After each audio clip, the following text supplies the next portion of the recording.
Sweat. Never let them see you sweat. Chris Nielsen.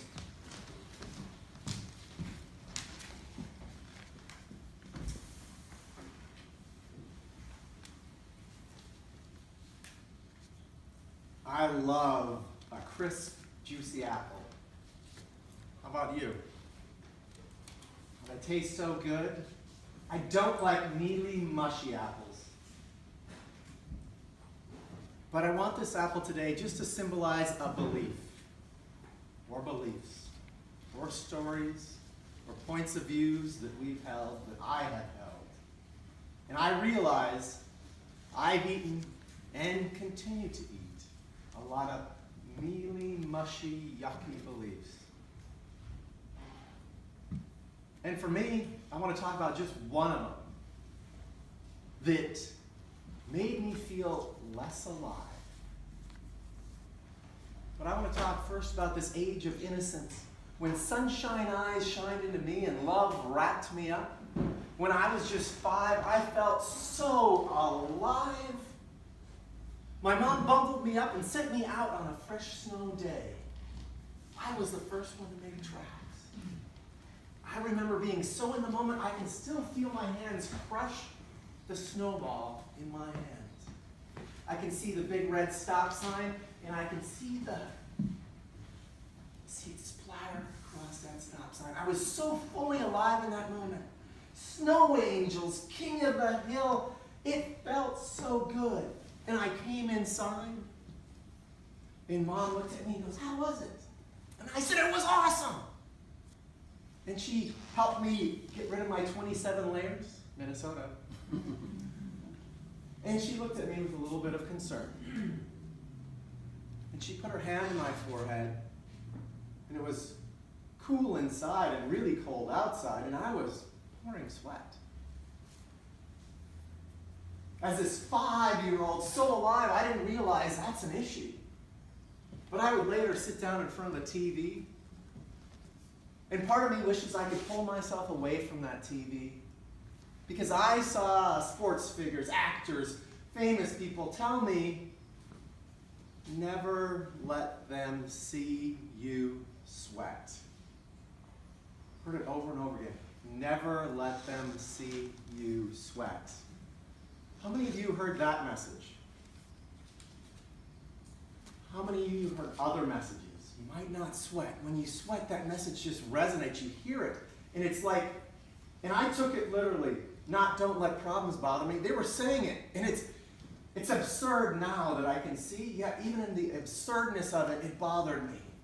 Dan Reeves, championship with the Denver Broncos, talk about champions don't sweat. Can you imagine a football team out there? Okay, boys, don't sweat. Moving really slowly as everyone flew by them. What I realized is you can't live fully if you sweat. And I started living less. Sports was a refuge. Even there they go, ooh, he sweats a lot. I don't want to guard him. And I don't know, if you don't sweat, maybe you don't know what a prison it was. To live so much less each day once that message got more inside of me.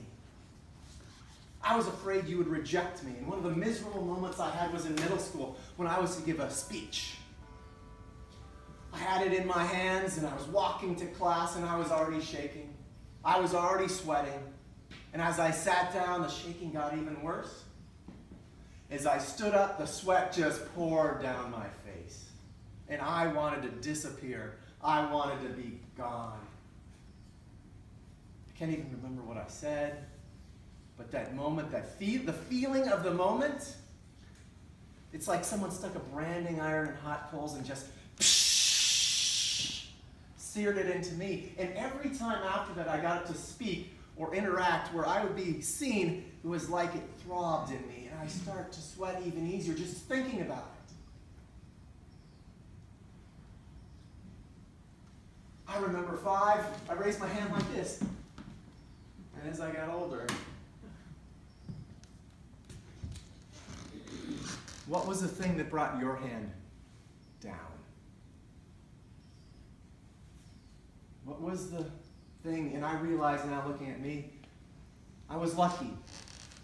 The people that were in that room didn't reject me. They were probably so worried about their own speeches.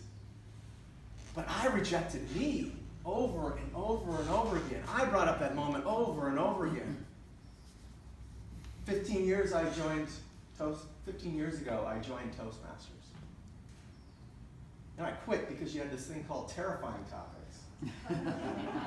Now, I think it's a great theme for Halloween, but why do it all year round? To have you stand up and get judged by people and not even know what you're going to say for a full minute.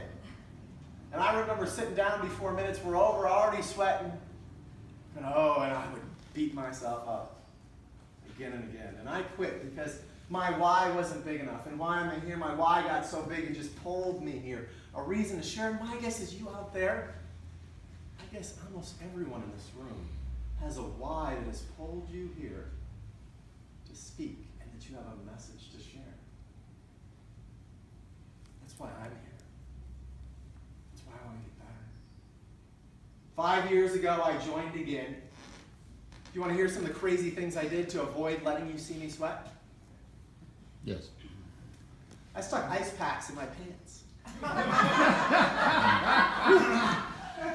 I wore penny liners, I admit it, under my armpits.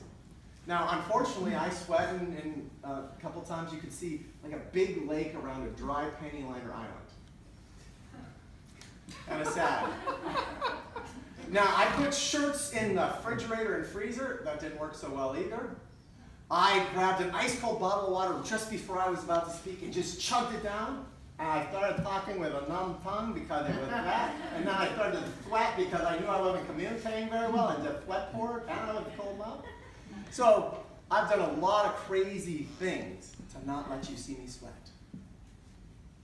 And I want to thank you and thank Robin Williams for getting up on stage with 12 bottles of water and going crazy. 12 bottles of water. So you changed it to terrific topics, and I thank you for that. No, that was me reframing it. But thanks for terrific topics. Thank you, Robin Williams. And thank you for realizing that I want to let you see me sweat. Because owning that vulnerability, you become invulnerable in that.